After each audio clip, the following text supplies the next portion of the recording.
എജുകസ്റ്റ് അക്കാദമിയുടെ ഒരു പുതിയ വീഡിയോയിലേക്ക് സ്വാഗതം. കേരള PSCയുടെ ഇനി വരുന്ന പരീക്ഷകൾക്ക് തയ്യാറെടുക്കുന്നവർ തീർച്ചയായും പഠിച്ചിരിക്കേണ്ട ഒരു ടോപ്പിക്കാണ് ഭൂമിശാസ്ത്രം, ജിയോഗ്രഫി. അപ്പോൾ ഇന്നത്തെ വീഡിയോയിലൂടെ നമ്മൾ നോക്കുന്നത് ജിയോഗ്രഫിയിൽ നിന്നുമുള്ള ഏതാനും ചോദ്യങ്ങളും അനുബന്ധ വിവരങ്ങളുമാണ്.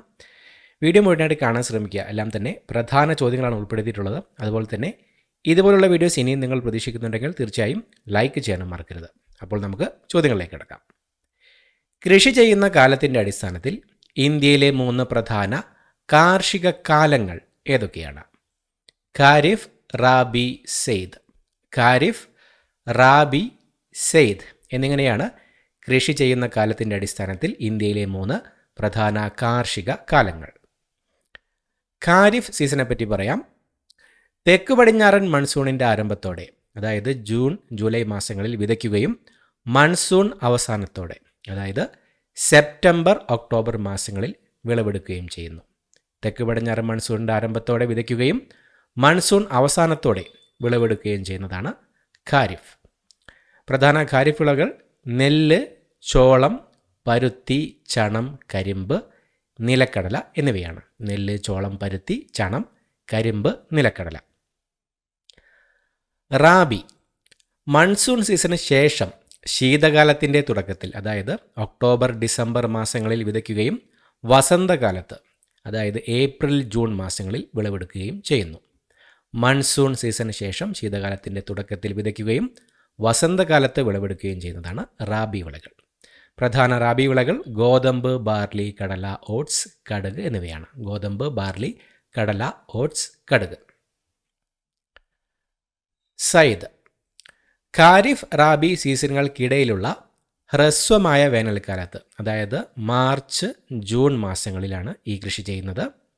ഖാരിഫ്, റാബി സീസണുകൾക്കിടയിലുള്ള ഹ്രസ്വമായ വേനൽക്കാലത്താണ് ഈ കൃഷി ചെയ്യുന്നത്. പ്രധാന സയ്ദ് വിളകൾ തണ്ണിമത്തൻ, മത്തങ്ങ, വെള്ളരി, പച്ചക്കറികൾ എന്നിവയാണ്. തണ്ണിമത്തൻ, മത്തങ്ങ, വെള്ളരി, പച്ചക്കറികൾ. അടുത്ത ചോദ്യം, ഡെക്കാൻ പീഠഭൂമിയിൽ വ്യാപകമായി കാണപ്പെടുന്ന മണ്ണിനം ഏതാണ്? കറുത്ത മണ്ണ് അഥവാ ബ്ലാക്ക് സോയിൽ. ഡെക്കാൻ പീഠഭൂമിയിൽ വ്യാപകമായി കാണപ്പെടുന്ന മണ്ണിനമാണ് കറുത്ത മണ്ണ് അഥവാ ബ്ലാക്ക് സോയിൽ. കറുത്ത മണ്ണ് റിഗർ മണ്ണ് എന്നും അറിയപ്പെടുന്നു. അഗ്നിപർവ്വത സ്ഫോടനത്തിൻ്റെ ഫലമായി രൂപപ്പെട്ട ബസാൾട്ട് പാറകളിൽ നിന്നാണ് ഈ മണ്ണ് ഉണ്ടാകുന്നത്. പരുത്തി കൃഷിക്കാണ് ഈ മണ്ണ് ഏറ്റവും അനുയോജ്യം. അതിനാൽ ഇതിനെ കറുത്ത പരുത്തി മണ്ണ്, ബ്ലാക്ക് കോട്ടൺ സോയിൽ എന്നും വിളിക്കാറുണ്ട്. മഹാരാഷ്ട്ര, ഗുജറാത്ത്, മധ്യപ്രദേശ്, ആന്ധ്രാപ്രദേശ്, കർണാടകയുടെ ചില ഭാഗങ്ങൾ എന്നിവിടങ്ങളിലാണ് ഈ മണ്ണ് കൂടുതലായി കാണപ്പെടുന്നത്. കറുത്ത മണ്ണ് റിഗർ മണ്ണെന്നും അറിയപ്പെടുന്നു. അഗ്നിപർവ്വത സ്ഫോടനത്തിൻ്റെ ഫലമായി രൂപപ്പെട്ട ബസാൾട്ട് പാറകളിൽ നിന്നാണ് ഈ മണ്ണുണ്ടാകുന്നത്. പരുത്തി കൃഷിക്കാണ് ഈ മണ്ണ് ഏറ്റവും അനുയോജ്യം. മഹാരാഷ്ട്ര, ഗുജറാത്ത്, മധ്യപ്രദേശ്, ആന്ധ്രാപ്രദേശ്, കർണാടകയുടെ ചില ഭാഗങ്ങൾ എന്നിവിടങ്ങളിലാണ് ഈ മണ്ണ് കൂടുതലായി കാണപ്പെടുന്നത്. അറബിക്കടൽ, പശ്ചിമഘട്ടം എന്നിവയ്ക്കിടയിലുള്ള തീരസമതലം പൊതുവായി അറിയപ്പെടുന്നത്? പശ്ചിമ തീര സമതലം, വെസ്റ്റേൺ കോസ്റ്റൽ പ്ലെയിൻ. പശ്ചിമ തീര സമതലം എന്നാണ് അറബിക്കടൽ, പശ്ചിമഘട്ടം എന്നിവയ്ക്കിടയിലുള്ള തീരസമതലം പൊതുവായി അറിയപ്പെടുന്നത്. ഈ തീരസമതലം പ്രാദേശികമായി വിവിധ പേരുകളിലാണ് അറിയപ്പെടുന്നത്. മഹാരാഷ്ട്രയുടെയും ഗോവയുടെയും തീരപ്രദേശം വടക്കൻ ഭാഗം കൊങ്കൺ തീരമെന്നും, കർണാടക തീരപ്രദേശം മധ്യഭാഗം കാനറ തീരമെന്നും, കേരള തീരപ്രദേശം തെക്കൻ ഭാഗം മലബാർ തീരമെന്നും അറിയപ്പെടുന്നു. ഈ 3 തീരങ്ങളും ഉൾപ്പെടുന്നതാണ് അറബിക്കടലിനും പശ്ചിമഘട്ടത്തിനും ഇടയിലുള്ള വിശാലമായ തീരസമതലം.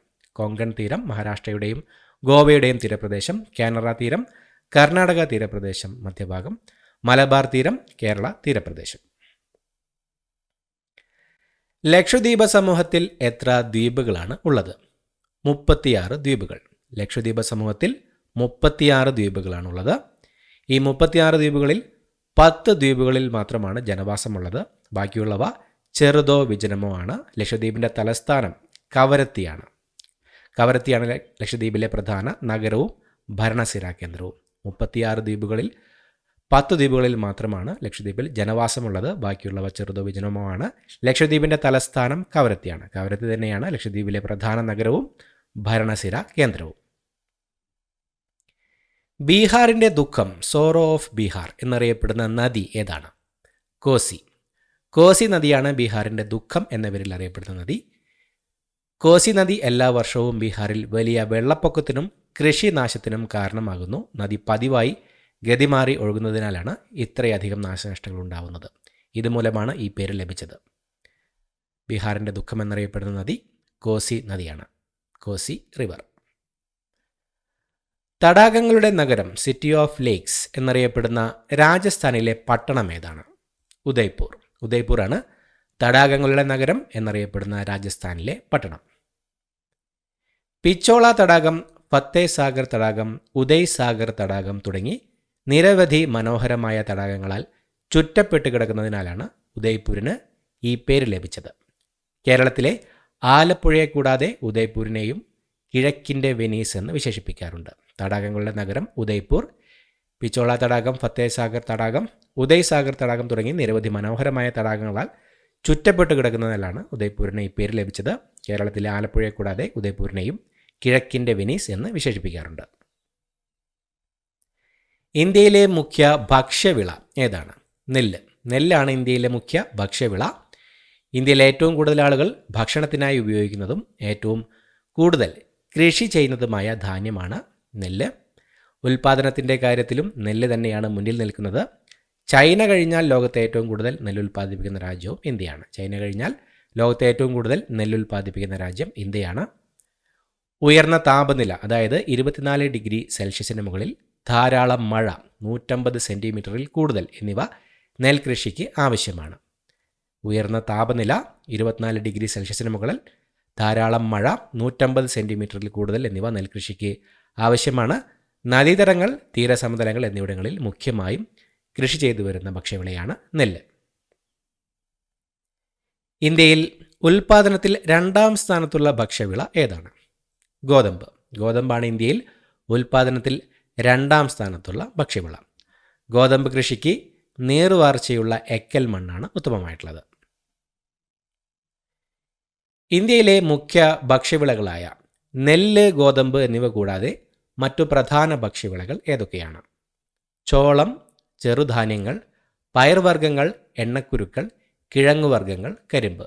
ഇന്ത്യയിലെ മുഖ്യ ഭക്ഷ്യവിളകളായ നെല്ല്, ഗോതമ്പ് എന്നിവ കൂടാതെ മറ്റു പ്രധാന ഭക്ഷ്യവിളകളാണ് ചോളം, ചെറുധാന്യങ്ങൾ, പയർവർഗ്ഗങ്ങൾ, എണ്ണക്കുരുക്കൾ, കിഴങ്ങുവർഗ്ഗങ്ങൾ, കരിമ്പ് എന്നിവ. ചോളം. ധാന്യവിളകളിൽ പ്രാധാന്യമുള്ള ഒന്നാണ് ചോളം. ഭക്ഷ്യവസ്തു എന്ന നിലയിലും കാലിത്തീറ്റയായും വ്യാവസായിക ഉൽപ്പന്നമായും ഇത് ഉപയോഗിക്കുന്നു. ചെറുധാന്യങ്ങൾ, മില്ലറ്റ്സ്, ജോവർ, ബജ്റ, റാഗി, തിന, വരക് തുടങ്ങിയ ചെറുധാന്യങ്ങൾ ഇന്ത്യയിലെ പല പ്രദേശങ്ങളിലെയും പ്രധാന ഭക്ഷ്യവിളകളാണ്. പോഷക ഗുണങ്ങൾ കൂടുതലുള്ള ഇവ വരണ്ട പ്രദേശങ്ങളിലും കൃഷി ചെയ്യാൻ സാധിക്കും. പയർവർഗ്ഗങ്ങൾ. ഇന്ത്യയിൽ ഉൽപ്പാദിപ്പിക്കുന്ന പ്രധാന പയർവർഗ്ഗങ്ങളിൽ ചെറുപയർ, ഉഴുന്ന്, കടല, തുവര, മസൂർ എന്നിവ ഉൾപ്പെടുന്നു. എണ്ണക്കുരുക്കൾ. നിലക്കടല, കടുക്, സോയാബീൻ, എള്ള്, ആവണക്കെണ്ണ തുടങ്ങിയവ ഭക്ഷ്യ എണ്ണയ്ക്കായി കൃഷി ചെയ്യുന്ന പ്രധാന വിളകളാണ്. കിഴങ്ങുവർഗ്ഗങ്ങൾ. ഉരുളക്കിഴങ്ങ്, മരച്ചീനി തുടങ്ങിയ കിഴങ്ങുവർഗ്ഗങ്ങളും പല സംസ്ഥാനങ്ങളിലെയും പ്രധാന ഭക്ഷ്യവിളകളിൽ ഉൾപ്പെടുന്നു. കരിമ്പ്. ഇതൊരു നാണ്യവിളയാണെങ്കിലും ഇന്ത്യയിൽ ഏറ്റവും കൂടുതൽ കൃഷി ചെയ്യുന്ന പ്രധാനപ്പെട്ട കാർഷിക വിളകളിൽ ഒന്നാണ്. പഞ്ചസാര, ശർക്കര എന്നിവയുടെ ഉൽപ്പാദനത്തിനാണ് ഇത് പ്രധാനമായും ഉപയോഗിക്കുന്നത്. ഇന്ത്യൻ ഉപഭൂഖണ്ഡത്തിൻ്റെ വടക്കേയറ്റവും തെക്കേയറ്റവും തമ്മിൽ ഏകദേശം എത്ര ഡിഗ്രിയുടെ വ്യത്യാസമാണ് ഉള്ളത്? 30 ഡിഗ്രി. ഇന്ത്യൻ ഉപഭൂഖണ്ഡത്തിൻ്റെ വടക്കേയറ്റവും തെക്കേയറ്റവും തമ്മിൽ ഏകദേശം 30 ഡിഗ്രിയുടെ വ്യത്യാസമാണുള്ളത്.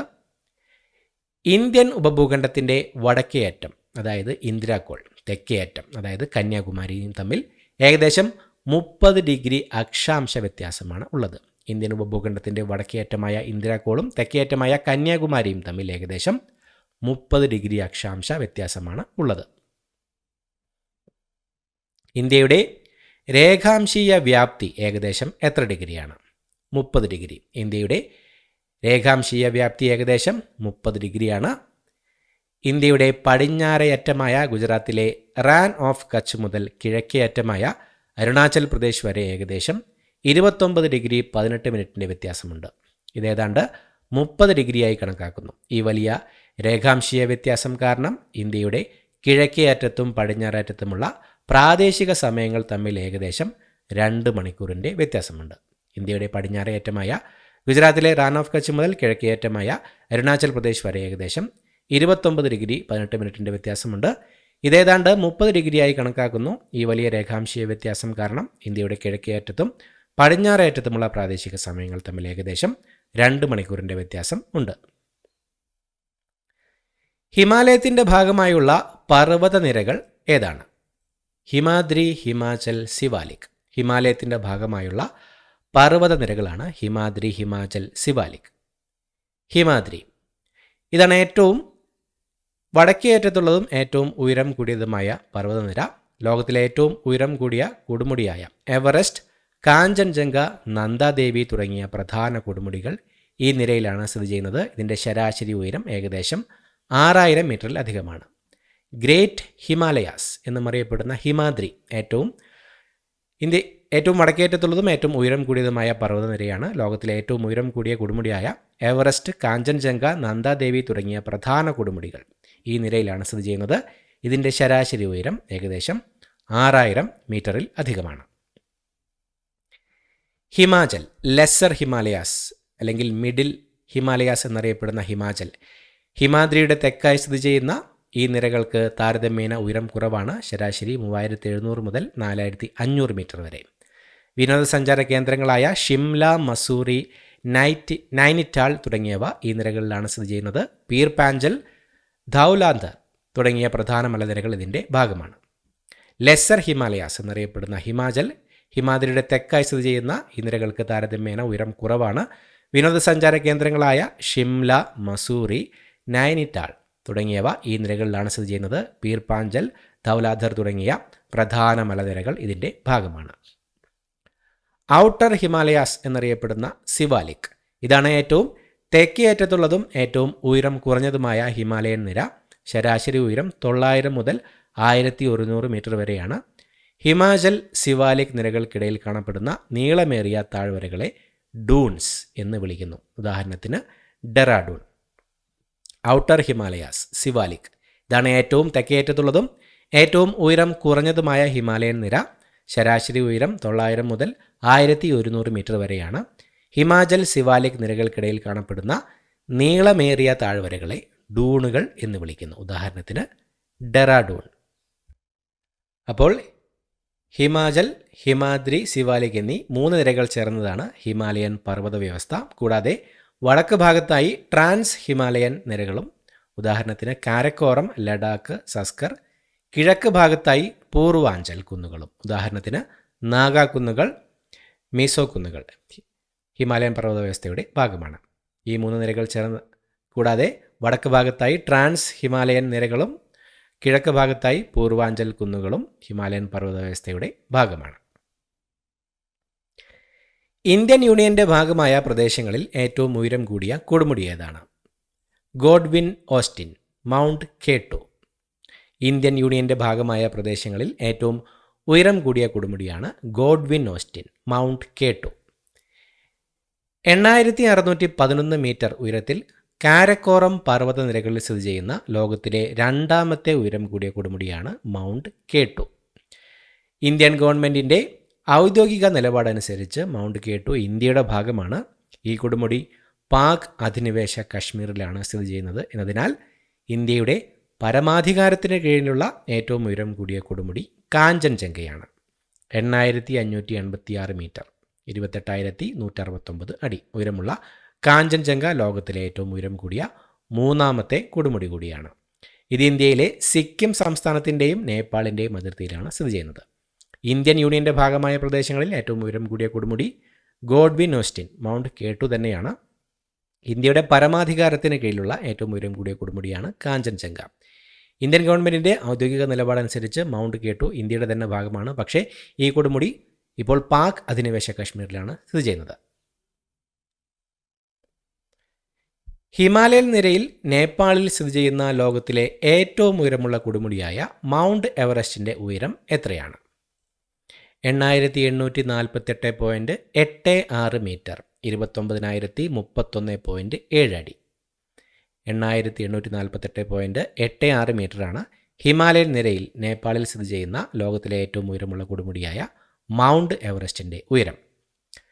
2020 ഡിസംബറിൽ നേപ്പാളും ചൈനയും സംയുക്തമായാണ് ഈ പുതിയ ഉയരം പ്രഖ്യാപിച്ചത്.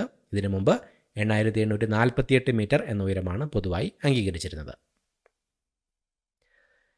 ഹിമാലയൻ പർവ്വതനിരയുടെ ഏകദേശം നീളം എത്രയാണ്? 2400 കിലോമീറ്റർ. ഹിമാലയൻ പർവ്വതനിരയുടെ ഏകദേശ നീളമാണ് 2400 കിലോമീറ്റർ. പടിഞ്ഞാറ് സിന്ധു നദീതടം മുതൽ കിഴക്ക് ബ്രഹ്മപുത്ര നദീതടം വരെ, കശ്മീർ മുതൽ അരുണാചൽ പ്രദേശ് വരെ ഒരു ചന്ദ്രക്കലയുടെ അർദ്ധചന്ദ്രാകൃതി രൂപത്തിലാണ് ഈ പർവ്വതനിര വ്യാപിച്ചു കിടക്കുന്നത്. ടിബറ്റിലെ മാനസരോവർ തടാകത്തിന് സമീപത്ത് നിന്ന് ഉദ്ഭവിക്കുന്ന പ്രമുഖ നദികൾ ഏതൊക്കെയാണ്? സിന്ധു, ബ്രഹ്മപുത്ര, സത്ലജ്.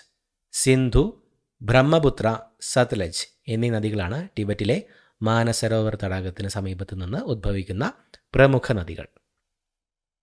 സിന്ധു നദി മാനസരോവർ തടാകത്തിൻ്റെ വടക്ക് ഭാഗത്തുള്ള ബോഖർചു എന്ന സ്ഥലത്ത് നിന്നാണ് ഉദ്ഭവിക്കുന്നത്.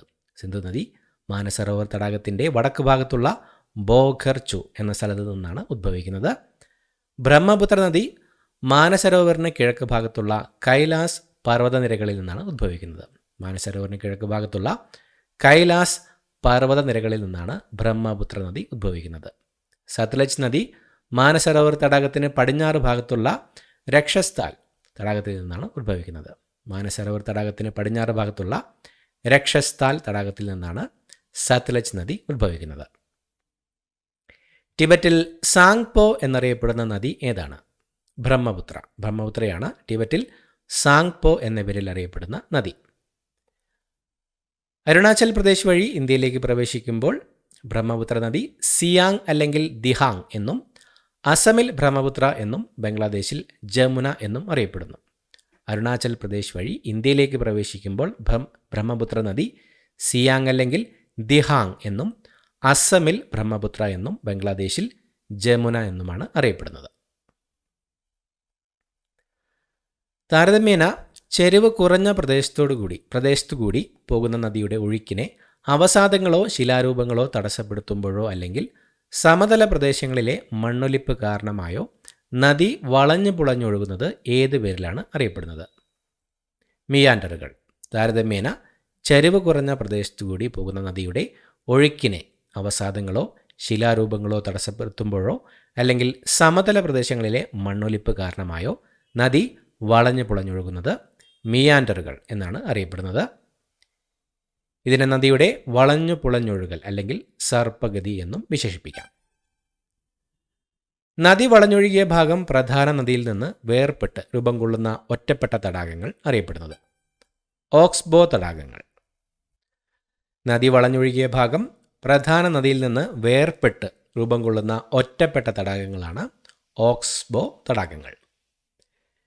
നദിയിലെ മിയാൻഡറിംഗ് വളഞ്ഞു പുളഞ്ഞൊഴുകൽ പ്രക്രിയയുടെ ഫലമായാണ് ഇത്തരം തടാകങ്ങൾ രൂപപ്പെടുന്നത്. കേരളത്തിലെ ചാലക്കുടി പുഴയോരത്തുള്ള വൈന്തല തടാകം ഇന്ത്യയിലെ അപൂർവം ഓക്സ്ബോ തടാകങ്ങളിൽ ഒന്നാണ്. മഴക്കാലത്ത് പ്രളയബാധിതമാകുന്ന നദിയുടെ ഇരുകരകളിലും എക്കൽ നിക്ഷേപങ്ങളാൽ രൂപമെടുക്കുന്ന സമതലങ്ങൾ എങ്ങനെ അറിയപ്പെടുന്നു? പ്രളയ സമതലങ്ങൾ, ഫ്ലഡ് പ്ലെയിൻസ്. മഴക്കാലത്ത് പ്രളയബാധിതമാകുന്ന നദിയുടെ ഇരുകരകളിലും എക്കൽ നിക്ഷേപങ്ങളാൽ രൂപമെടുക്കുന്ന സമതലങ്ങൾ അറിയപ്പെടുന്നത് പ്രളയ സമതലങ്ങൾ എന്നാണ്. ഇവയെ എക്കൽ സമതലങ്ങൾ, അലൂവിയൽ പ്ലെയിൻസ് എന്നും വിളിക്കാറുണ്ട്. നദിയിൽ ഒഴുകി കൊണ്ടുവരുന്ന ഫലഭൂയിഷ്ടമായ എക്കൽ മണ്ണ് വർഷാവർഷം നിക്ഷേപിക്കപ്പെടുന്നതിനാലാണ് ഈ പ്രദേശങ്ങൾ രൂപപ്പെടുന്നത്. ഈ സമതലങ്ങൾ കൃഷിക്ക് വളരെ അനുയോജ്യമാണ്. ഇന്ത്യയിലെ സിന്ധു ഗംഗാ സമതലം ഇത്തരം എക്കൽ നിക്ഷേപങ്ങളാൽ രൂപപ്പെട്ട ലോകത്തിലെ ഏറ്റവും വലിയ സമതലങ്ങളിൽ ഒന്നാണ്. അന്തരീക്ഷമർദ്ദം, അറ്റ്മോസ്ഫിയറിക് പ്രഷർ അളക്കാനുള്ള ഉപകരണമാണ് ബാരോമീറ്റർ. അന്തരീക്ഷമർദ്ദം അളക്കാനുള്ള ഉപകരണമാണ് barometer. Mercury barometer, aneroid barometer എന്നിവയാണ് സാധാരണയായി ഉപയോഗിക്കുന്ന ബാരോമീറ്ററുകൾ. Mercury barometer, aneroid barometer. കാറ്റിന് അഭിമുഖമായ പർവ്വതങ്ങളുടെ വശങ്ങളിൽ കൂടുതലായി ലഭിക്കുന്ന മഴ ഏത് പേരിൽ അറിയപ്പെടുന്നു? ശൈലവൃഷ്ടി അഥവാ പർവ്വതമഴ, ഓറോഗ്രാഫിക് റെയിൻഫാൾ. ശൈലവൃഷ്ടി അല്ലെങ്കിൽ പർവ്വതമഴ എന്നാണ് കാറ്റിന് അഭിമുഖമായ പർവ്വതങ്ങളുടെ വശങ്ങളിൽ കൂടുതലായി ലഭിക്കുന്ന മഴ അറിയപ്പെടുന്ന പേര്. ഇങ്ങനെ ലഭിക്കുന്ന മഴ പർവ്വതഭാഗത്തെ കാറ്റിന് അഭിമുഖമായ വശം എന്ന് വിളിക്കുന്നു. പർവ്വതത്തിൻ്റെ മറുഭാഗത്ത് കാറ്റിന് മറുവശത്തുള്ള പ്രദേശങ്ങളിൽ മഴ തീരെ കുറവോ ഇല്ലാതിരിക്കുകയോ ചെയ്യാം. ഈ പ്രദേശങ്ങൾ മഴനിഴൽ പ്രദേശങ്ങൾ എന്നറിയപ്പെടുന്നു. ഇങ്ങനെ മഴ ലഭിക്കുന്ന പർവ്വതഭാഗത്തെ കാറ്റിന് അഭിമുഖമായ വശം എന്ന് വിളിക്കുന്നു. പർവ്വതത്തിൻ്റെ മറുഭാഗത്ത് കാറ്റിന് മറുവശത്തുള്ള പ്രദേശങ്ങളിൽ മഴ തീരെ കുറവോ ഇല്ലാതിരിക്കുകയോ ചെയ്യാം. ഈ പ്രദേശങ്ങൾ മഴനിഴൽ പ്രദേശങ്ങൾ എന്നാണ് അറിയപ്പെടുന്നത്. മധ്യരേഖാ കാലാവസ്ഥാ മേഖലകളിൽ സാധാരണയായി ഉച്ച കഴിഞ്ഞുണ്ടാകുന്ന ഇടിമിന്നലോടുകൂടിയ മഴ, സംവഹന മഴ, കൺവെക്ഷണൽ റെയിൻഫാൾ. സംവഹന മഴയാണ് മധ്യരേഖ കാലാവസ്ഥാ മേഖലകളിൽ സാധാരണയായി ഉച്ച കഴിഞ്ഞുണ്ടാകുന്ന ഇടിമിന്നലോടുകൂടിയ മഴ. ഉഷ്ണമേഖലകളിൽ ഉഷ്ണകാലത്തുണ്ടാകുന്ന മഴയാണിത്. മധ്യരേഖാ പ്രദേശങ്ങളിൽ സൂര്യപ്രകാശം വളരെ ശക്തമായി പതിക്കുന്നതിനാൽ ഉപരിതലം പെട്ടെന്ന് ചൂടുപിടിക്കുന്നു. ചൂടായ വായു വികസിച്ച് മുകളിലേക്ക് ഉയരുന്നു. അതാണ് സംവഹനം. മുകളിലേക്ക് പോകുന്തോറും വായു തണുക്കുകയും അതിലെ നീരാവി ഘനീഭവിച്ച് വലിയ മേഘങ്ങളായി, മേഘങ്ങളുടെ പേര് ക്യുമുലോ നിംബസ് എന്നാണ്, വലിയ മേഘങ്ങളായി മാറുകയും ചെയ്യുന്നു. ഇത് ഉച്ച കഴിഞ്ഞ സമയങ്ങളിൽ ശക്തമായ ഇടിമിന്നലോടും പേമാരിയോടും കൂടിയ മഴയ്ക്ക് കാരണമാകുന്നു. ഇത് 4 മണി മഴ, 4 o'clock റെയിൻ എന്നും പ്രാദേശികമായി അറിയപ്പെടാറുണ്ട്. ഉഷ്ണമേഖലയിൽ ഉഷ്ണകാലത്തുണ്ടാകുന്ന മഴയാണ് സംവഹന മഴ. മധ്യരേഖാ പ്രദേശങ്ങളിൽ സൂര്യപ്രകാശം വളരെ ശക്തമായി പതിക്കുന്നതിനാൽ ഉപരിതലം പെട്ടെന്ന് ചൂട് പിടിക്കുന്നു. ചൂടായ വായു വികസിച്ച് മുകളിലേക്ക് ഉയരുന്നു. സംവഹനം എന്നറിയപ്പെടുന്നു. മുകളിലേക്ക് പോകുന്തോറും വായു തണുക്കുകയും അതിലെ നീരാവി ഘനീഭവിച്ച് വലിയ മഴമേഘങ്ങൾ, ക്യുമുലോ നിംബസ് മേഘങ്ങളായി മാറുകയും ചെയ്യുന്നു. ഇത് ഉച്ച കഴിഞ്ഞ സമയങ്ങളിൽ ശക്തമായ ഇടിമിന്നലോടും പേമാരിയോടും കൂടിയ മഴയ്ക്ക് കാരണമാകുന്നു. കരയും കടലും തമ്മിലുള്ള താപനില വ്യത്യാസം കാരണം തീരപ്രദേശങ്ങളിൽ ഉണ്ടാകുന്ന ഒരുതരം മഴ, ബോർഡർ റെയിൻ.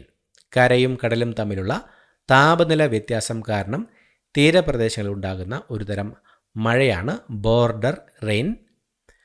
കടലിന് മുകളിലൂടെ വരുന്ന ചൂടുള്ളതും ഈർപ്പമുള്ളതുമായ വായു കരയ്ക്ക് മുകളിലൂടെ വരുന്ന തണുത്ത വായുവുമായി കൂടിച്ചേരുകയും ചൂടുള്ള വായു മുകളിലേക്ക് ഉയരാൻ കാരണമാവുകയും തീരപ്രദേശങ്ങളിൽ മേഘങ്ങൾ രൂപപ്പെടുന്നതിനും ഈ മഴ പെയ്യുന്നതിനും കാരണമാകുന്നു. സമുദ്രത്തിൽ താഴ്ന്നു കിടക്കുന്ന ഒരു ദ്വീപിൻ്റെയോ അഗ്നിപർവ്വതത്തിൻ്റെയോ ശീർഷഭാഗത്തെ ചുറ്റി വൃത്താകാരത്തിൽ കാണപ്പെടുന്ന പവിഴപ്പുറ്റുകൾ, വാർത്തുളാകാര പവിഴദ്വീപ് അഥവാ അറ്റോൾ. സമുദ്രത്തിൽ താഴ്ന്നു കിടക്കുന്ന ഒരു ദ്വീപിൻ്റെയോ അഗ്നിപർവ്വതത്തിൻ്റെയോ ശീർഷഭാഗത്തെ ചുറ്റി വൃത്താകാരത്തിൽ കാണപ്പെടുന്ന പവിഴപ്പുറ്റുകളാണ് വാർത്തുളാകാര പവിഴപ്പുറ്റ് അല്ലെങ്കിൽ അറ്റോൾ. അറ്റോളുകൾ സാധാരണയായി ഒരു ലഗൂൺ എന്നറിയപ്പെടുന്നത് ചെറിയ ഉൾക്കടലിനെയാണ്.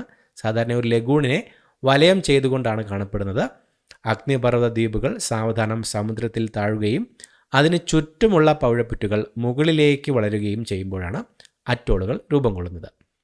ഇന്ത്യയിലെ ലക്ഷദ്വീപ് സമൂഹത്തിലെ പല ദ്വീപുകളും ഇത്തരത്തിൽ രൂപപ്പെട്ട അറ്റോളുകളാണ്. ഭൂമിയിൽ നിന്നുയരുന്ന ഭൗമവികിരണം, ടെറസ്ട്രിയൽ റേഡിയേഷൻ. ഭൗമവികിരണത്തെ അന്തരീക്ഷത്തിലെ ചില വാതകങ്ങൾ ആഗിരണം ചെയ്ത് ഭൂമിയോട് അടുത്തുള്ള അന്തരീക്ഷത്തിലെ താപനില കുറയാതെ നിലനിർത്തുന്ന പ്രതിഭാസം അറിയപ്പെടുന്നത് ഹരിതഗൃഹ പ്രഭാവം, ഗ്രീൻ ഹൗസ് എഫക്റ്റ്.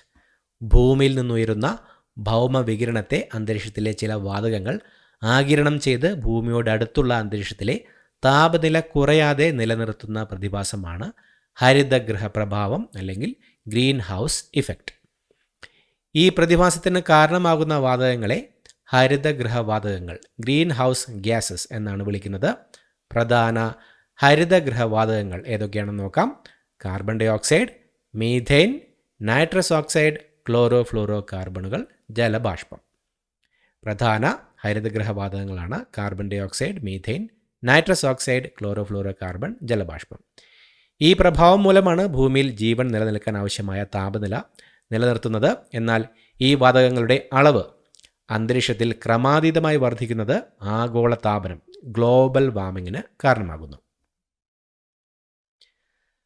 ഹരിതഗൃഹവാതകങ്ങളെ നിയന്ത്രിക്കാനുള്ള പ്രധാനപ്പെട്ട അന്താരാഷ്ട്ര ഉടമ്പടികൾ ഏതൊക്കെയാണ്? ക്യോട്ടോ പ്രോട്ടോകോൾ, പാരീസ് ഉടമ്പടി.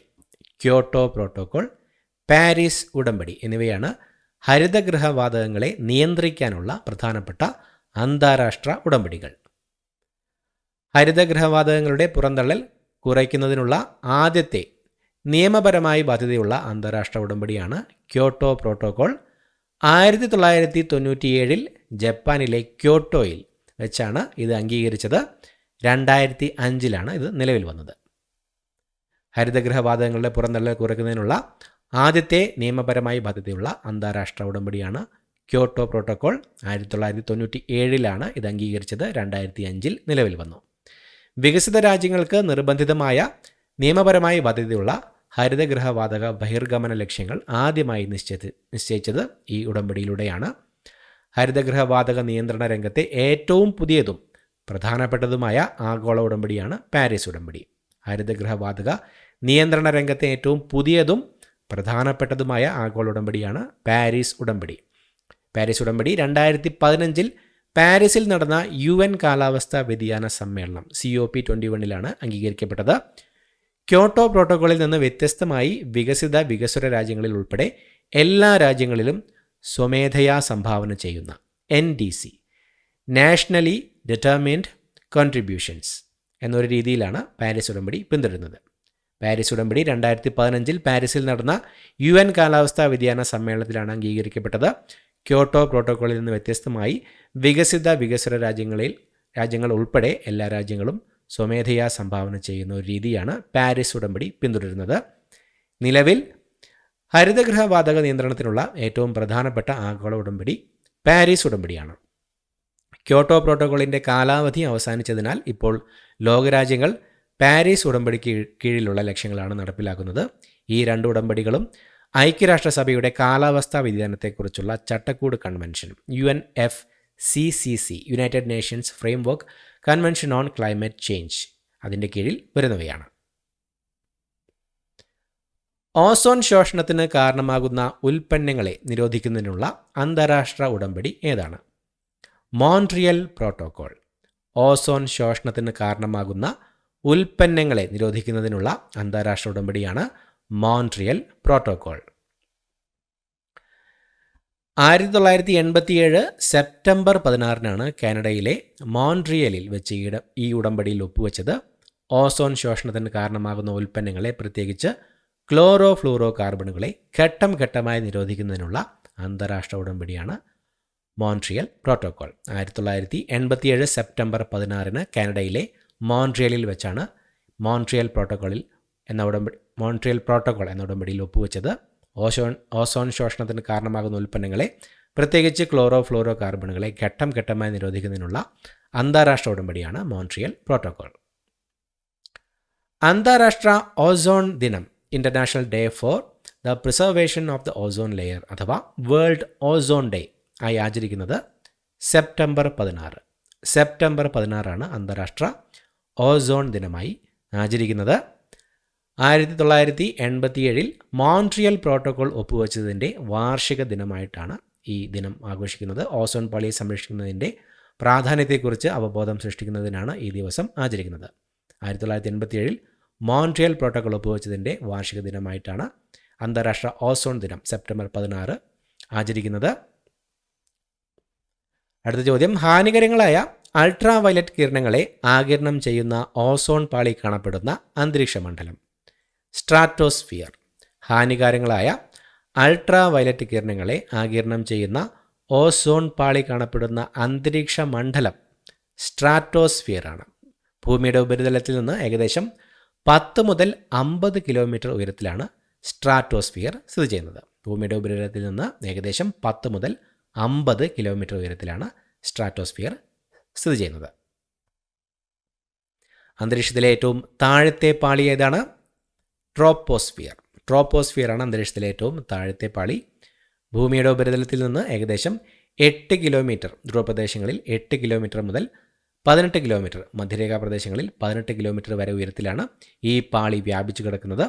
കാലാവസ്ഥാ വ്യതിയാനങ്ങൾ, മേഘങ്ങൾ, മഴ തുടങ്ങിയ ഭൂരിഭാഗം കാലാവസ്ഥാ പ്രതിഭാസങ്ങളും സംഭവിക്കുന്നത് ഈ പാളിയിലാണ്, ട്രോപ്പോസ്ഫിയറിലാണ് കാലാവസ്ഥാ വ്യതിയാനങ്ങൾ, മേഘങ്ങൾ, മഴ തുടങ്ങിയ ഭൂരിഭാഗം കാലാവസ്ഥാ പ്രതിഭാസങ്ങളും സംഭവിക്കുന്നത്. അന്തരീക്ഷത്തിലെ ഏറ്റവും ഉയരത്തിലുള്ള പാളി ഏതാണ്? എക്സോസ്ഫിയർ ആണ് അന്തരീക്ഷത്തിലെ ഏറ്റവും ഉയരത്തിലുള്ള പാളി. എക്സോസ്ഫിയറിന് മുകളിലായി അന്തരീക്ഷം ക്രമേണ ശൂന്യാകാശവുമായി ലയിക്കുന്നു. ഈ പാളിയിൽ വായുവിൻ്റെ സാന്ദ്രത വളരെ കുറവാണ്. ഹൈഡ്രജൻ, ഹീലിയം തുടങ്ങിയ നേരിയ വാതകങ്ങളാണ് ഇവിടെ പ്രധാനമായും കാണപ്പെടുന്നത്. ഭൂരിഭാഗം കൃത്രിമോപഗ്രഹങ്ങളും ഭൂമിയെ ഭ്രമണം ചെയ്യുന്നത് എക്സോസ്ഫിയറിലാണ്. അന്തരീക്ഷത്തിലെ ഏറ്റവും ഉയരത്തിലുള്ള പാളിയാണ് എക്സോസ്ഫിയർ. ഒരു വസ്തുവിനെയോ പ്രദേശത്തെയോ പ്രതിഭാസത്തെയോ സംബന്ധിക്കുന്ന വിവരങ്ങൾ സ്പർശബന്ധം കൂടാതെ ശേഖരിക്കുന്ന രീതി അറിയപ്പെടുന്നത് വിദൂര സംവേദനം, റിമോട്ട് സെൻസിങ്. വിദൂര സംവേദനം എന്നാണ് ഒരു വസ്തുവിനെയോ പ്രദേശത്തെയോ പ്രതിഭാസത്തെയോ സംബന്ധിക്കുന്ന വിവരങ്ങൾ സ്പർശബന്ധം കൂടാതെ ശേഖരിക്കുന്ന രീതി അറിയപ്പെടുന്നത്. ഈ സാങ്കേതികവിദ്യയിൽ ഉപഗ്രഹങ്ങൾ, വിമാനങ്ങൾ അല്ലെങ്കിൽ ഡ്രോണുകൾ എന്നിവയിൽ ഘടിപ്പിച്ചിട്ടുള്ള സെൻസറുകൾ ഉപയോഗിച്ചാണ് വിവരങ്ങൾ ശേഖരിക്കുന്നത്. വസ്തുക്കളിൽ നിന്ന് പ്രതിഫലിക്കുകയോ പുറത്തേക്ക് വരികയോ ചെയ്യുന്ന വൈദ്യുതകാന്തിക വികിരണങ്ങൾ, ഇലക്ട്രോമാഗ്നറ്റിക് റേഡിയേഷൻ അളന്നുകൊണ്ടാണ് ഇത് സാധ്യമാക്കുന്നത്. വിദൂര സംവേദനം പ്രധാനമായും ഉപയോഗിക്കുന്നത് ഭൂപട നിർമ്മാണത്തിനും കാലാവസ്ഥാ നിരീക്ഷണത്തിനും പ്രകൃതി വിഭവങ്ങളുടെ പഠനത്തിനും സൈനിക ആവശ്യങ്ങൾക്കും എല്ലാമാണ്. ഭൂമുഖത്തെ ഏറ്റവും വലിയ സമുദ്രഭാഗം ഏതാണ്?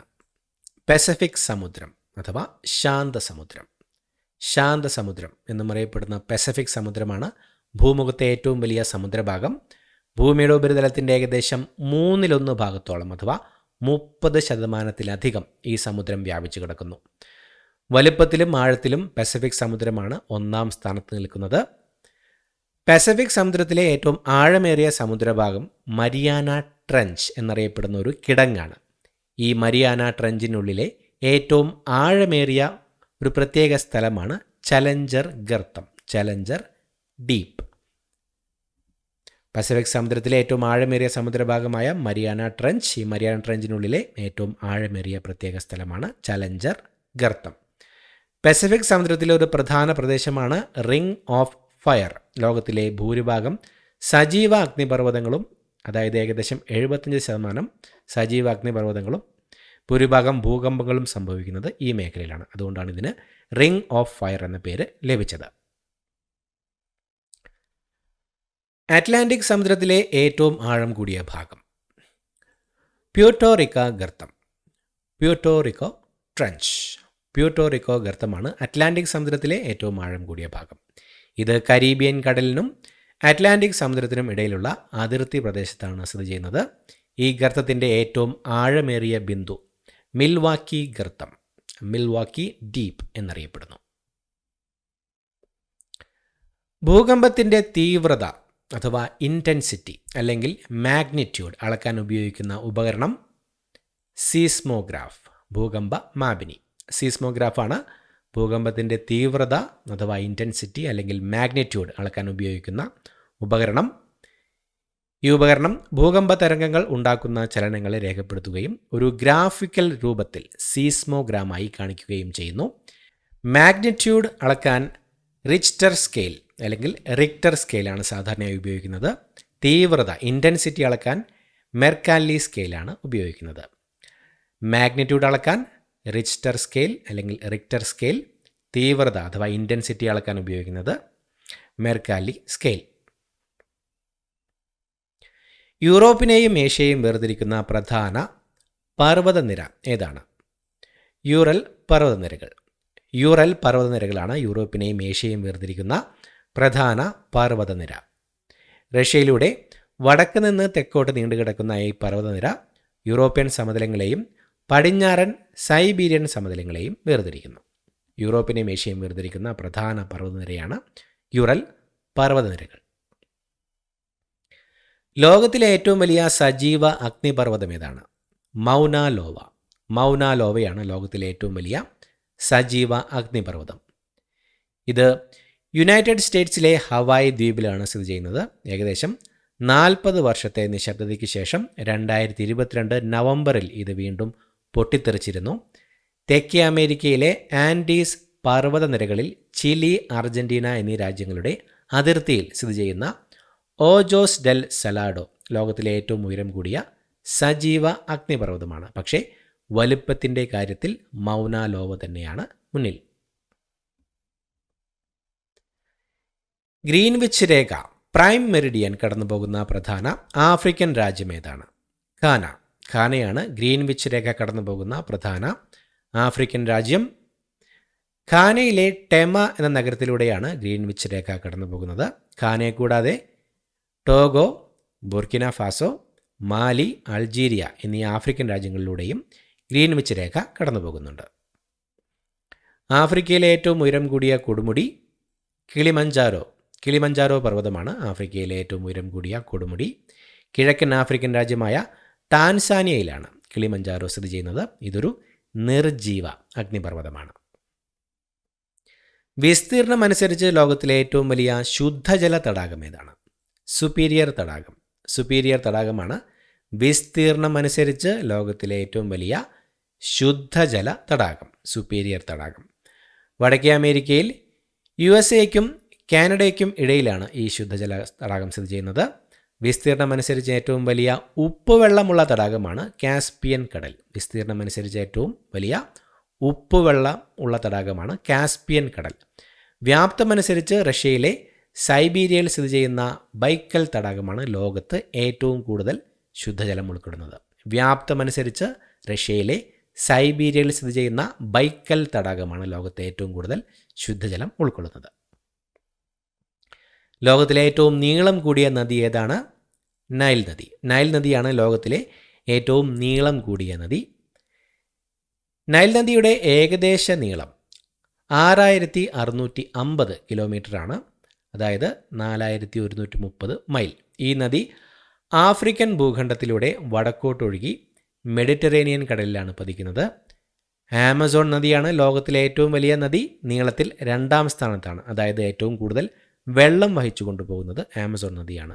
നൈൽ നദിയാണ് ലോകത്തിലെ ഏറ്റവും നീളം കൂടിയ നദി. ആമസോൺ നദിയാണ് ലോകത്തിലെ ഏറ്റവും വലിയ നദി. നീളത്തിൽ 2ാം സ്ഥാനത്ത്, ഏറ്റവും കൂടുതൽ വെള്ളം വഹിച്ചു കൊണ്ടുപോകുന്നത് ആമസോൺ നദിയാണ്. ദക്ഷിണേന്ത്യയിലെ ഏറ്റവും ഉയരം കൂടിയ കൊടുമുടി ഏതാണ്? ആനമുടി. കേരളത്തിലെ ആനമുടിയാണ് ദക്ഷിണേന്ത്യയിലെ ഏറ്റവും ഉയരം കൂടിയ കൊടുമുടി. കേരളത്തിലെ ഇടുക്കി ജില്ലയിൽ പശ്ചിമഘട്ടത്തിലെ ഏലമല, ആനമല, പളനിമലകൾ എന്നിവയുടെ സംഗമസ്ഥാനത്താണ് ആനമുടി സ്ഥിതി ചെയ്യുന്നത്. കേരളത്തിലെ ഇടുക്കിയിൽ സ്ഥിതി ചെയ്യുന്ന ആനമുടി പശ്ചിമഘട്ടത്തിലെ ഏലമല, ആനമല, പളനിമലകൾ എന്നിവയുടെ സംഗമസ്ഥാനത്താണ് സ്ഥിതി ചെയ്യുന്നത്. ആനമുടിക്ക് സമുദ്രനിരപ്പിൽ നിന്ന് ഏകദേശം 2695 മീറ്റർ ഉയരമാണുള്ളത്, അഥവാ 8842 അടി. ആനമുടിക്ക് സമുദ്രനിരപ്പിൽ നിന്ന് ഏകദേശം 2695 മീറ്റർ അഥവാ 8842 അടി ഉയരമാണുള്ളത്. ഇരവികുളം ദേശീയോദ്യാനം ഉൾപ്പെടുന്ന ഭാഗമാണ് ആനമുടി. പശ്ചിമഘട്ടത്തിലെയും ഹിമാലയത്തിന് തെക്കുള്ള ഇന്ത്യയിലെ മുഴുവൻ പ്രദേശങ്ങളിലെയും ഏറ്റവും ഉയരം കൂടിയ കൊടുമുടിയാണ് ആനമുടി. ദക്ഷിണേന്ത്യയുടെ എവറസ്റ്റ് എന്നും ആനമുടി അറിയപ്പെടുന്നു. ഇന്ത്യയിലെ ഏറ്റവും വലിയ മരുഭൂമി ഏതാണ്? താർ മരുഭൂമിയാണ് ഇന്ത്യയിലെ ഏറ്റവും വലിയ മരുഭൂമി.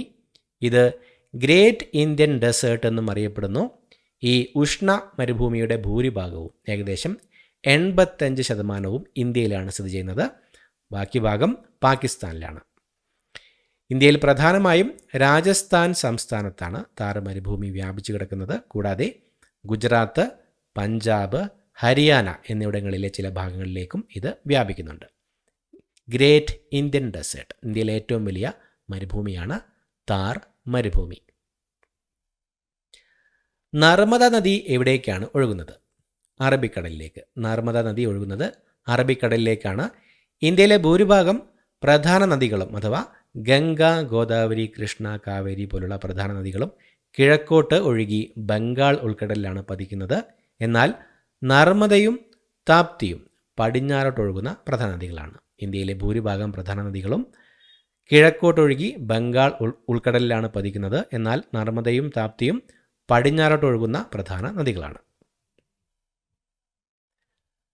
ബംഗാൾ കടുവകളുടെ സ്വാഭാവിക ആവാസ കേന്ദ്രമായ സുന്ദർബൻസ് ഡെൽറ്റ ഏത് സംസ്ഥാനത്താണ് സ്ഥിതി ചെയ്യുന്നത്? പശ്ചിമ ബംഗാൾ. ബംഗാൾ കടുവകളുടെ സ്വാഭാവിക ആവാസ കേന്ദ്രമായ സുന്ദർബൻസ് ഡെൽറ്റ പശ്ചിമ ബംഗാൾ സംസ്ഥാനത്തിലാണ് സ്ഥിതി ചെയ്യുന്നത്. സുന്ദർബൻസ് ഗംഗ ബ്രഹ്മപുത്ര മേഘന നദികൾ ചേർന്ന് രൂപപ്പെടുന്ന ലോകത്തിലെ ഏറ്റവും വലിയ ഡെൽറ്റയാണ്. ഇതിൻ്റെ ഒരു വലിയ ഭാഗം ബംഗ്ലാദേശിലാണ് സ്ഥിതി ചെയ്യുന്നത്. ഇന്ത്യയിലെ ഭാഗം ഒരു ദേശീയോദ്യാനം, കടുവാ സങ്കേതം, ബയോസ്ഫിയർ റിസർവ് എന്നിങ്ങനെ സംരക്ഷിക്കപ്പെടുന്നു. സുന്ദർബൻസ് ഗംഗ ബ്രഹ്മപുത്ര മേഘന നദികൾ ചേർന്ന് രൂപപ്പെടുന്ന ലോകത്തിലെ ഏറ്റവും വലിയ ഡെൽറ്റയാണ്. ഇതിൻ്റെ ഒരു വലിയ ഭാഗം ബംഗ്ലാദേശിലാണ് സ്ഥിതി ചെയ്യുന്നത്. ഇന്ത്യയിലെ ഭാഗം ഒരു ദേശീയോദ്യാനം, കടുവാ സങ്കേതം, ബയോസ്ഫിയർ റിസർവ് എന്നിങ്ങനെ സംരക്ഷിക്കപ്പെടുന്നു. വിസ്തീർണം അനുസരിച്ച് ഇന്ത്യയിലെ ഏറ്റവും ചെറിയ സംസ്ഥാനം ഏതാണ്? ഗോവ. ഗോവയാണ് വിസ്തീർണമനുസരിച്ച് ഇന്ത്യയിലെ ഏറ്റവും ചെറിയ സംസ്ഥാനം. ഗോവയുടെ ആകെ വിസ്തീർണം ഏകദേശം 3702 ചതുരശ്ര കിലോമീറ്ററാണ്. ജനസംഖ്യയുടെ അടിസ്ഥാനത്തിൽ ഇന്ത്യയിലെ ഏറ്റവും ചെറിയ സംസ്ഥാനം സിക്കിമാണ്. വിസ്തീർണമനുസരിച്ച് ഇന്ത്യയിലെ ഏറ്റവും ചെറിയ സംസ്ഥാനം ഗോവ, ജനസംഖ്യയുടെ അടിസ്ഥാനത്തിൽ ഇന്ത്യയിലെ ഏറ്റവും ചെറിയ സംസ്ഥാനം സിക്കിം. വിസ്തീർണമനുസരിച്ച് ഇന്ത്യയിലെ ഏറ്റവും വലിയ സംസ്ഥാനം രാജസ്ഥാൻ. രാജസ്ഥാനാണ് വിസ്തീർണമനുസരിച്ച് ഇന്ത്യയിലെ ഏറ്റവും വലിയ സംസ്ഥാനം. രാജസ്ഥാൻ്റെ ആകെ വിസ്തീർണം ഏകദേശം 3,42,239 ചതുരശ്ര കിലോമീറ്ററാണ്. മധ്യപ്രദേശ്, മഹാരാഷ്ട്ര എന്നിവയാണ് തൊട്ടു പിന്നാലെയുള്ള വലിയ സംസ്ഥാനങ്ങൾ. ജനസംഖ്യയുടെ അടിസ്ഥാനത്തിൽ ഏറ്റവും വലിയ സംസ്ഥാനം ഉത്തർപ്രദേശാണ്. വിസ്തീർണം അനുസരിച്ച് ഇന്ത്യയിലെ ഏറ്റവും വലിയ സംസ്ഥാനം രാജസ്ഥാൻ, ജനസംഖ്യയുടെ അടിസ്ഥാനത്തിൽ ഏറ്റവും വലിയ സംസ്ഥാനം ഉത്തർപ്രദേശ്. ഇന്ത്യൻ ഉപദ്വീപിലെ പെനിൻസുലാർ ഇന്ത്യയിലെ ഏറ്റവും വലിയ നദി ഗോദാവരി. ഗോദാവരിയാണ് ഇന്ത്യൻ ഉപദ്വീപിലെ ഏറ്റവും വലിയ നദി. ഗോദാവരിയെ ദക്ഷിണ ഗംഗ എന്നും വിശേഷിപ്പിക്കാറുണ്ട്. മഹാരാഷ്ട്രയിലെ നാസിക്കിനടുത്തുള്ള ത്രയംബകേശ്വരിൽ നിന്ന് ഉദ്ഭവിക്കുന്ന ഈ നദി തെക്ക് കിഴക്കോട്ടൊഴുകി ബംഗാൾ ഉൾക്കടലിൽ പതിക്കുന്നു. കൃഷ്ണ നദി, കാവേരി നദി, നർമ്മദ എന്നിവയാണ് മറ്റ് പ്രധാന ഉപദ്വീപീയ നദികൾ. ഇന്ത്യൻ ഉപദ്വീപിലെ ഏറ്റവും വലിയ നദിയാണ് ഗോദാവരി. ഗോദാവരിയെ ദക്ഷിണ ഗംഗ എന്നും വിശേഷിപ്പിക്കാറുണ്ട്. മഹാരാഷ്ട്രയിലെ നാസിക്കിനടുത്തുള്ള ത്രയംബകേശ്വരിൽ നിന്ന് ഉദ്ഭവിക്കുന്ന ഈ നദി തെക്ക് കിഴക്കോട്ടൊഴുകി ബംഗാൾ ഉൾക്കടലിൽ പതിക്കുന്നു. കൃഷ്ണ നദി, കാവേരി നദി, നർമ്മദ എന്നിവയാണ് മറ്റു പ്രധാന ഉപദ്വീപീയ നദികൾ. പശ്ചിമഘട്ടവും പൂർവ്വഘട്ടവും കൂടിച്ചേർന്ന പർവ്വതനിര നീലഗിരി പർവ്വതനിരകൾ. നീലഗിരി മൗണ്ടൻസ്. നീലഗിരി പർവ്വതനിരകളാണ് പശ്ചിമഘട്ടവും പൂർവ്വഘട്ടവും കൂടിച്ചേരുന്ന പർവ്വതനിര. തമിഴ്നാട്, കേരളം, കർണാടക എന്നീ സംസ്ഥാനങ്ങളുടെ അതിർത്തി പ്രദേശങ്ങളിലാണ് നീലഗിരി സ്ഥിതി ചെയ്യുന്നത്. ഇവിടെയുള്ള ദൊഡ്ഡബെട്ട ആണ് നീലഗിരിയിലെ ഏറ്റവും ഉയരം കൂടിയ കൊടുമുടി. നീലഗിരിയിലെ ഏറ്റവും ഉയരം കൂടിയ കൊടുമുടി ദൊഡ്ഡബെട്ട. തമിഴ്നാട്, കേരളം, കർണാടക എന്നീ സംസ്ഥാനങ്ങളുടെ അതിർത്തി പ്രദേശങ്ങളിലാണ് നീലഗിരി പർവ്വതനിരകൾ. പശ്ചിമഘട്ടവും പൂർവ്വഘട്ടവും കൂടിച്ചേരുന്ന പർവ്വതനിരയാണ് നീലഗിരി പർവ്വതനിരകൾ. ഇന്ത്യയിൽ ഏറ്റവും കൂടുതൽ മഴ ലഭിക്കുന്ന സ്ഥലം മൗസിൻറാം. മൗസിൻറാമാണ് ഇന്ത്യയിലെ ഏറ്റവും കൂടുതൽ മഴ ലഭിക്കുന്ന സ്ഥലം. ഇത് വടക്ക് കിഴക്കൻ സംസ്ഥാനമായ മേഘാലയയിലാണ് സ്ഥിതി ചെയ്യുന്നത്. നേരത്തെ ഏറ്റവും കൂടുതൽ മഴ ലഭിച്ചിരുന്ന ചിറാപുഞ്ചിയുടെ തൊട്ടടുത്തായാണ് മൗസിൻറാം സ്ഥിതി ചെയ്യുന്നത്. ലോകത്തിൽ തന്നെയും ഏറ്റവും കൂടുതൽ മഴ ലഭിക്കുന്ന സ്ഥലം മൗസിൻറാം തന്നെയാണ്. മൗസിൻറാമാണ് ഇന്ത്യയിലെ ഏറ്റവും കൂടുതൽ മഴ ലഭിക്കുന്ന സ്ഥലം. ഇത് മേഘാലയയിലാണ് സ്ഥിതി ചെയ്യുന്നത്. ഇന്ത്യയുടെ ഏക സജീവ അഗ്നിപർവ്വതം സ്ഥിതി ചെയ്യുന്ന സ്ഥലം ഏതാണ്? ബാരൻ ദ്വീപ്. ബാരൻ ദ്വീപിലാണ് ഇന്ത്യയിലെ ഏക സജീവ അഗ്നിപർവ്വതം സ്ഥിതി ചെയ്യുന്നത്. ബാരൻ ദ്വീപ് ബംഗാൾ ഉൾക്കടലിലുള്ള ആൻഡമാൻ നിക്കോബാർ ദ്വീപ സമൂഹത്തിലാണ് സ്ഥിതി ചെയ്യുന്നത്. പോർട്ട് ബ്ലെയറിൽ നിന്ന് ഏകദേശം 135 കിലോമീറ്റർ വടക്ക് കിഴക്കായാണ് ഈ ദ്വീപ് സ്ഥിതി ചെയ്യുന്നത്. ഇവിടെ അവസാനമായി ഈ അഗ്നിപർവ്വതം പൊട്ടിത്തെറിച്ചത് 2017 ബാരൻ ദ്വീപാണ് ഇന്ത്യയിലെ ഏക സജീവ അഗ്നിപർവ്വതം സ്ഥിതി ചെയ്യുന്ന സ്ഥലം. ആൻഡമാൻ നിക്കോബാർ ദ്വീപ സമൂഹത്തിലാണ് ഇത് സ്ഥിതി ചെയ്യുന്നത്.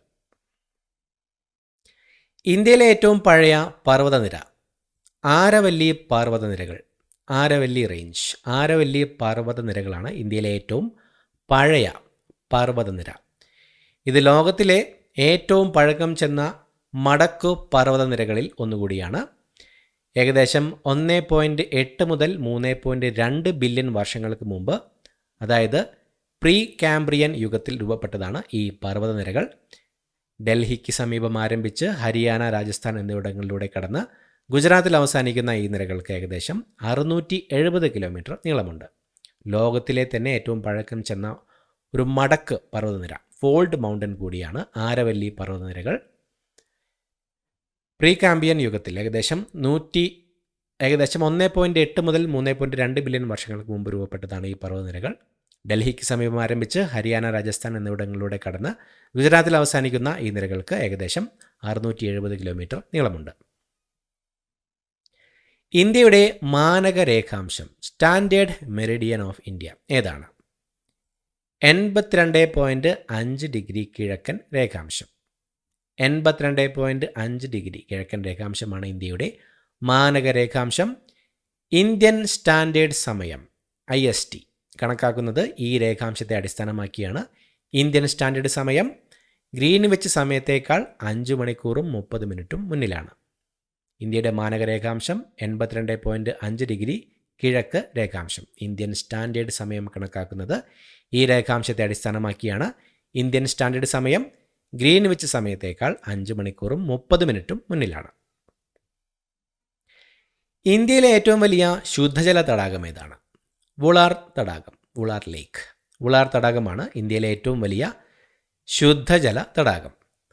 വുളാർ തടാകം ജമ്മു കാശ്മീരിലാണ് സ്ഥിതി ചെയ്യുന്നത്. ഏകദേശം 189 ചതുരശ്ര കിലോമീറ്റർ വിസ്തൃതിയുള്ള ഈ തടാകം ഏഷ്യയിലെ തന്നെ വലിയ ശുദ്ധജല തടാകങ്ങളിൽ ഒന്നാണ്.